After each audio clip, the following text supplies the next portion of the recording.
Assalamualaikum warahmatullahi wabarakatuh. Anak-anak, sekarang kita akan masuk ke materi tentang kata dan kalimat tanya. Kata tanya yang akan kita pelajari yaitu apa, siapa, di mana, kapan, mengapa, dan bagaimana. Sebelum kita masuk ke kalimat tanya, kita terlebih dahulu harus mengetahui fungsi dari kata tanya yang ada. Kata tanya dan fungsinya. Yang pertama, Apa? apa digunakan untuk menanyakan suatu hal atau benda. 2. Kapan? Kapan digunakan untuk menanyakan waktu kejadian atau peristiwa. 3. Di mana? Di mana digunakan untuk menanyakan tempat terjadinya suatu kejadian atau peristiwa. 4. Mengapa? Mengapa digunakan untuk menanyakan sebab alasan suatu peristiwa terjadi. 5. Siapa? Siapa digunakan untuk menanyakan seseorang atau nama orang tersebut. 6.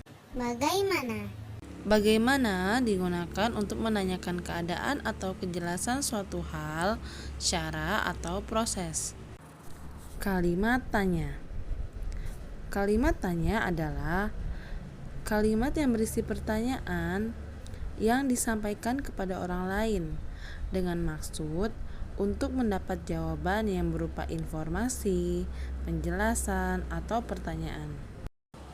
Contoh kalimat tanya. 1. Apakah hari ini kamu masuk sekolah? 2. Di mana alamat klinik terdekat? 3. Kapan upacara bendera dimulai? 4. Siapakah siswa yang mendapat peringkat pertama? 5. Mengapa toko baju itu tutup? 6. Bagaimana keadaan orang tuamu?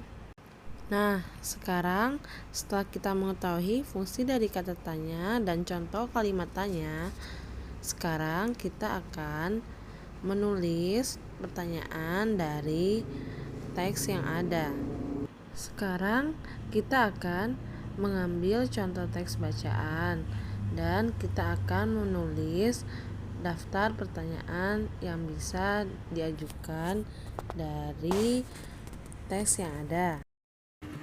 Legenda Danau Tondano. Alkisah, beribu-ribu tahun yang lalu, terdapat gunung yang tinggi. Di sekitarnya terdapat dua daerah, selatan dan utara. Masing-masing dipimpin oleh seorang Tonaas. Tonaas yang berkuasa atas wilayah utara hanya memiliki seorang anak. Anak mereka seorang perempuan. Dia bernama Marimbo. Dia terkenal sangat cantik. Di samping itu, dia pun sangat patuh kepada orang tuanya. Bahkan, dia bersumpah dia tidak akan menikah selama orang tuanya masih hidup. Tonaas yang berkuasa di wilayah selatan mempunyai seorang anak laki-laki. Dia bernama Maharimbo. Dia tampan, rajin bekerja, dan patuh kepada orang tua. Maharimbo juga bersumpah dia tidak akan menikah selagi orang tuanya masih hidup. Kedua Tonaas memikirkan masa depan daerahnya. Tonaas Utara memikirkan siapa yang akan menggantikan dia. Dia risau karena anaknya seorang perempuan. Sementara itu, Tonaas wilayah selatan berpikir siapa yang akan mendampingi anaknya kelak. Suatu saat, Marimbo berunding dengan ayahnya.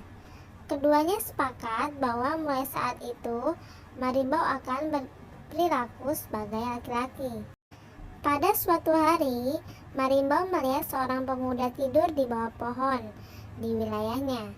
Marimbo pun ingin mengusirnya.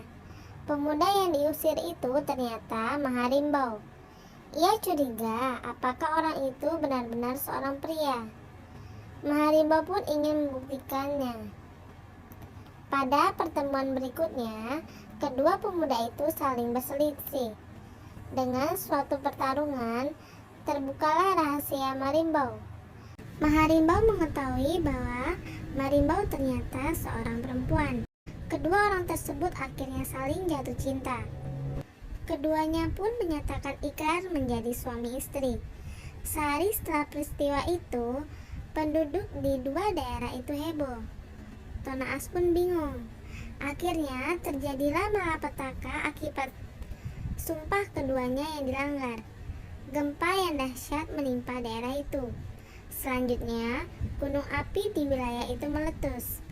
Semuanya musnah.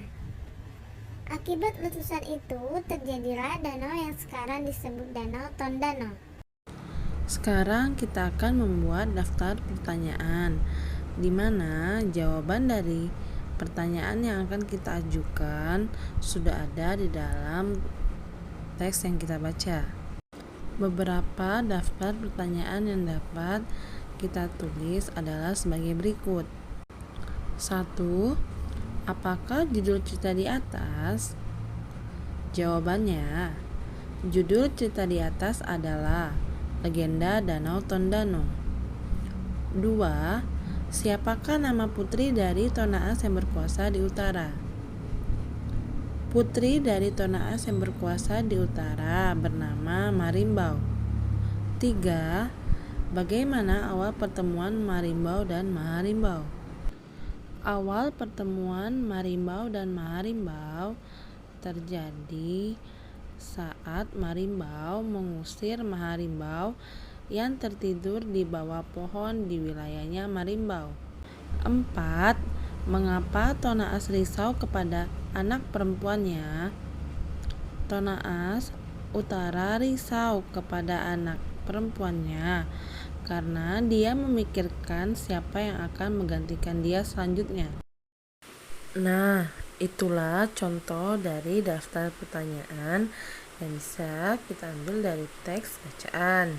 Masih banyak lagi pertanyaan yang bisa kita ajukan dari teks Legenda Danau Tondano.